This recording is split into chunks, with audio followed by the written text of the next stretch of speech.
Damos la bienvenida al arquitecto Fernando Carrión. Él es catedrático universitario, trabaja en el Departamento de Estudios Políticos de la Flaxo. Arquitecto Carrión, al tiempo de darle la bienvenida, quisiéramos iniciar preguntándole si se respiran ya nuevos aires en la capital de la República.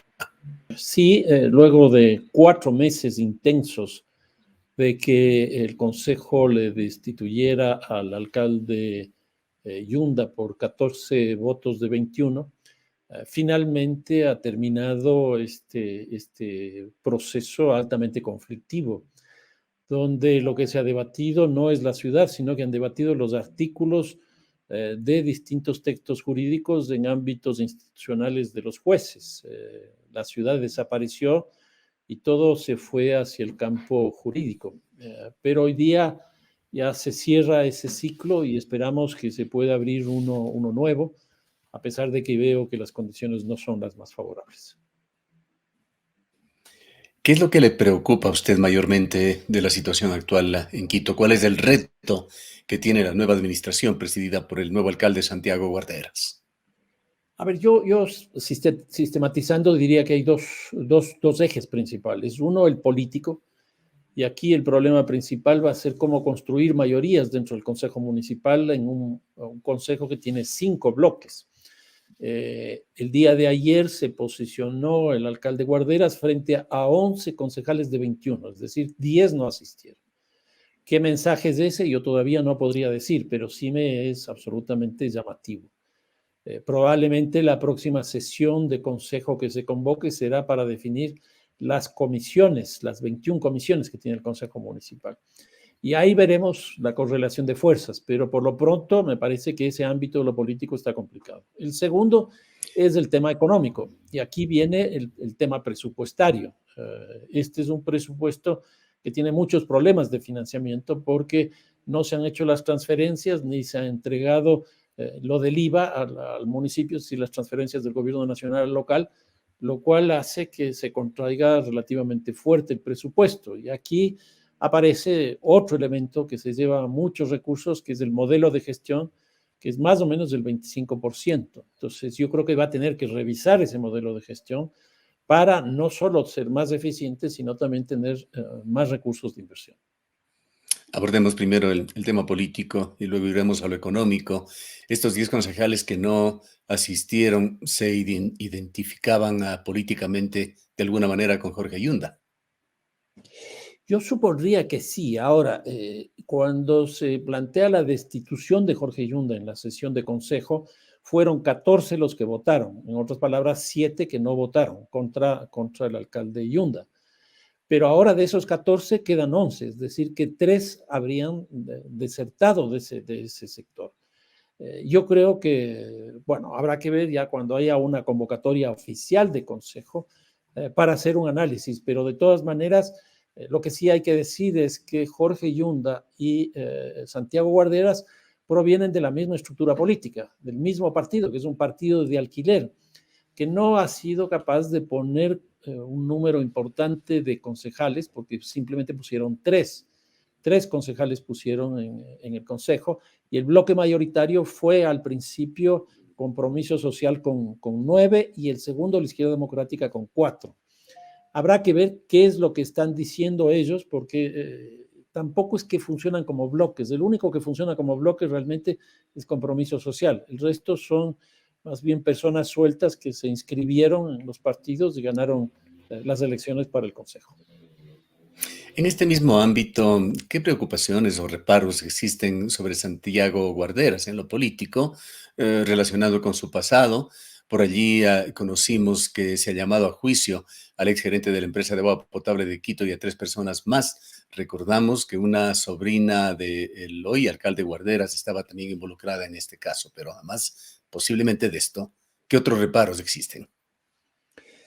Yo creo que obviamente por provenir de la misma papeleta política, del mismo partido político, y que era un partido de alquiler, porque así fue, no le hace tener una cierta fortaleza dentro del Consejo.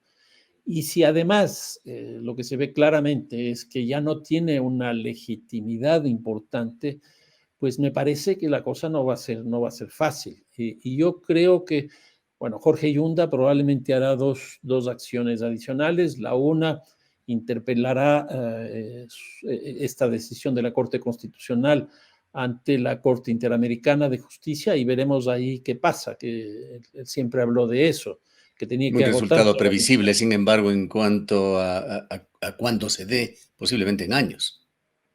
Bueno, hay el antecedente del alcalde de Bogotá, Gustavo Petro, que también fue expulsado de la alcaldía, pero al cabo de un año, con la decisión de la Corte Interamericana, pues le devolvieron el cargo.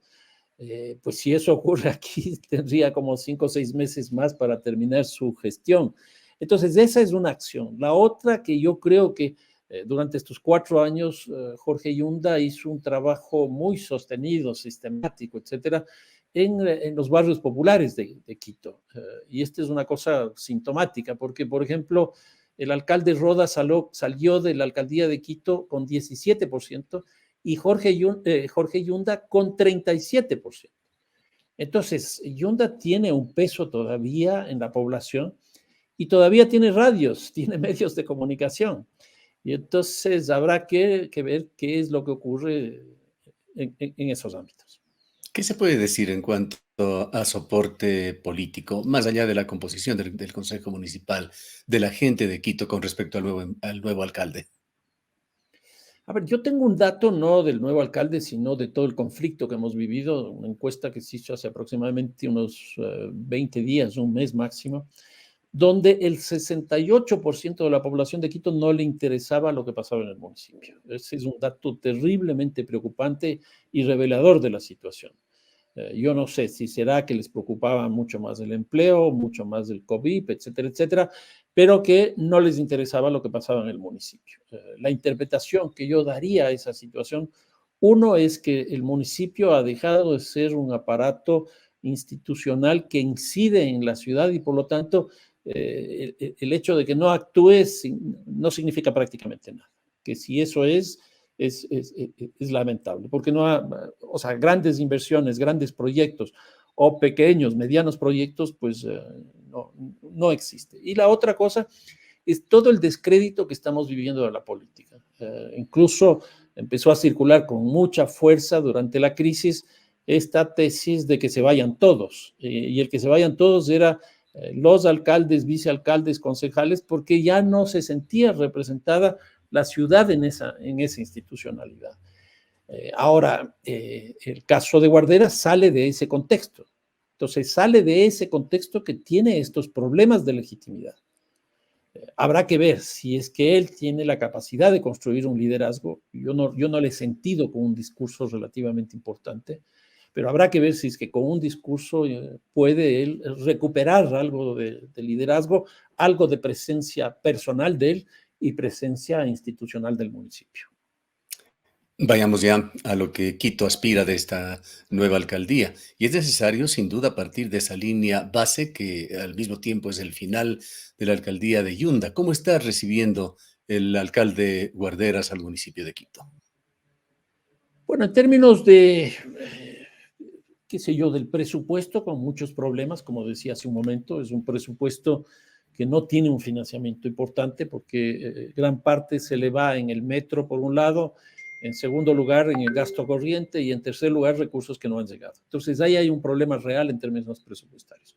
Y la segunda cosa es el modelo de gestión. Un modelo de gestión que al menos tiene dos cosas claves. Uno, 22,000 personas, que es una cantidad bastante significativa, pero por otro lado, que es la parte más importante, es que, por ejemplo, el manejo de la planificación le hacen 4 o 5 entidades. O el caso del transporte lo hacen 7 entidades. Entonces, eso hace que el trámite dentro del municipio sea muy engorroso. Y eso mismo que está en la parte administrativa está en el consejo. ¿Por qué? Porque como el municipio de Quito tiene 21 concejales, se les ocurrió la idea de crear 21 comisiones para que presida cada concejal una comisión, cosa que es una cosa absolutamente absurda. La Asamblea Nacional tiene 137 asambleístas, tiene 15 comisiones. Sí, bueno, lo que ha planteado Santiago Guarderas, el actual alcalde, son 4 o 5 líneas claves. Una, poner la casa en orden, que yo supongo que eso tendrá que ver con el modelo de gestión. Una segunda cosa es la reactivación económica, que no sé qué tanto puede el municipio desarrollar en esa perspectiva en un plazo tan corto. En tercer lugar está el tema de seguridad. La seguridad no es una competencia municipal, pero el municipio de Quito cobra la tasa de seguridad y con eso le financia a la policía. Y luego está el tema del centro histórico, que también le va a dar importancia. Yo no sé qué tanto puede hacer en estos conjuntos de ejes que está planteando por el problema económico, por el problema del tiempo, porque para hacer una contratación hay que hacer concursos, hay que hacer los proyectos y después, una vez aprobados los contratos, y llevar a cabo eso. En un año y medio yo no veo la posibilidad de que pueda hacer algo significativo. Pero de todas maneras, lo que ha pasado ahora baja la presión del conflicto en Quito y puede haber un ambiente un poco más interesante para desarrollar algunas iniciativas. Hemos escuchado de parte de algunos concejales de Quito, entre ellos Bernardo Abad, de que el daño que ha hecho la administración de Jorge Yunda a Quito es irreparable. Hemos escuchado millonarias cifras de perjuicio. Eso tendrá que cuadrarlo la ciudadanía quiteña a través de sus observatorios y lo hará, de hecho, me imagino, la nueva administración, pero lo que no es especulativo y es concreto, según se ha señalado, es que el municipio está muy retrasado en la ejecución de su presupuesto, con menos del 50% cuando estamos ya entrando a la parte final del año. Es que la capacidad administrativa ha sido francamente lamentable y esto se produce principalmente cuando entra la corrupción al municipio de Quito. La corrupción lo que hace es generar un nivel de inestabilidad institucional, pero brutal. Gerencias de empresas, que son 11, han tenido 5 o 6 gerentes en 2 años. Eso es inconcebible. Algunas secretarías exactamente igual. Entonces, la capacidad de gestión se ha visto mermada principalmente por esta gran inestabilidad. Y por otro lado también por el conflicto político que fue planteado desde el Consejo y también desde la alcaldía, que logró generar un estancamiento de la ciudad. Yo pregunto, ¿qué ordenanza significativa ha surgido de algún concejal? Por ejemplo, en el caso de seguridad, se estaba discutiendo una ordenanza de seguridad para el control de las armas de armas blancas en el espacio público. Y simplemente definir qué es un arma blanca se han demorado más de un año y medio y hasta ahora no aprueba. Es un problema de esa comisión de seguridad. Yo no sé quién la presida. En el área del centro histórico, la comisión de áreas históricas, tampoco tenemos nada significativo. Y si nosotros vamos viendo comisión por comisión, nos vamos a dar cuenta que lo que ha habido es un empantamiento total en la parte ejecutiva y en la parte del Consejo. Aquí yo creo que las responsabilidades tienen que repartirse de forma equitativa. Quizá el problema más grande, o por lo menos el más visible desde el resto del país, es el del metro de Quito. ¿Qué se debe hacer allí? Bueno, un día antes de que cambien el alcalde, el directorio de la empresa del metro aprobó ya un modelo de gestión que ya había sido considerado incluso en fechas anteriores, pero se había pedido una veeduría, y esa veeduría es un informe, etcétera, etcétera. Entonces, con base a eso, se logró aprobar un día antes el nuevo modelo de gestión, que es un modelo mixto, que sería manejado por la propia municipalidad con contratos en ciertos rubros con empresas internacionales. Ahí está. Yo no sé cuál sea la Bien, opinión de Santiago. vayamos en la parte final de este diálogo a un tema que preocupa a todo el país, la situación carcelaria, una crisis sin control. Con el gobierno se espera que eso sea real de aquellas imágenes que se reflejan con un proyecto de reforma carcelaria bajo el brazo, pero que nadie conoce. Quisiéramos su opinión sobre este delicadísimo tema que realmente embarga a los ecuatorianos y ha puesto al país en muy mal predicamento a nivel internacional. A ver, dos cosas. Una primera, cuando uno ve la estadística desde el año 2010 para acá, lo que tenemos es un primer momento hasta el año 2018, es un promedio de personas fallecidas dentro de las cárceles de 25 por año. a partir del 2018 hasta el 20 se duplique esa cantidad. Y en el año 21, 2021, en el que estamos viviendo, ya estamos en 220 y un poco más probablemente. Entonces, lo que tenemos es una tendencia creciente de crecimiento de esto. ¿Por qué es eso? Yo creo que porque las políticas que se han planteado, por lo menos en los 3 gobiernos, el de Rafael Correa, el de Lenín Moreno y ahora el de Guillermo Lasso, no le están dando los resultados que uno supondría. Y aquí un elemento, la crisis del 23 de febrero, cuando se produce un amotinamiento en 4 cárceles de 3 provincias distintas de manera simultánea, lo que se vio claramente es que tras de eso había una organización, había inteligencia, había planificación y había recursos de comunicación y de armas. Eso lo único que explica es que tras de este conflicto lo que tenemos es el crimen organizado. En otras palabras, lo que tenemos es un crecimiento de los hechos delictivos dentro de las cárceles y en segundo lugar, claramente lo que se explica todo esto tiene que ver con las formas del narcotráfico de manera explícita. Ahora, esta situación que vino paralela con la devolución del proyecto Creando Oportunidades, ha puesto quizá en el bache más profundo en estos 120 a 130 días de gobierno de Guillermo Lasso, como mira la situación política en general. Sí, yo creo que este rato tiene dos frentes complicados.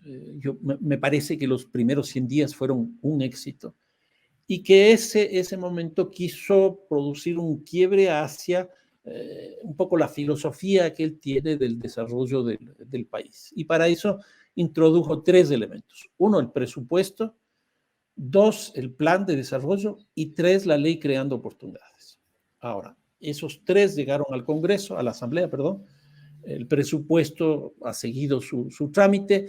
Lo del plan simplemente tiene que llegar a la Asamblea y listo. Y la ley esta de creando oportunidades no logró sortear ni siquiera el CAL. Entonces, aquí lo que se ve claramente, que ya se sabía incluso, es la gran debilidad que tiene el Ejecutivo, el presidente de la República, frente a la Asamblea, porque él llegó luego de las elecciones con solo 12 asambleístas de 137, es decir, algo así como un 8 o 9% de los asambleístas. Y la construcción de mayorías ahí le ha sido francamente esquiva, francamente muy difícil. En síntesis, vienen días difíciles, tiempos de expectativa que van a poner a prueba la sagacidad del presidente y su gobierno. Yo creo que sí, lo que se nos viene, y yo creo que es ineludible, es la consulta. Aquí habrá que ver cuáles van a ser los temas que plantee, porque por un lado la consulta debería romper de alguna manera los desequilibrios que existe o la pugna de poderes que existe entre Ejecutivo y Legislativo, y por otro lado legitimarle más al presidente, a Guillermo Lasso, que en general ha estado bien, tiene buena aceptación.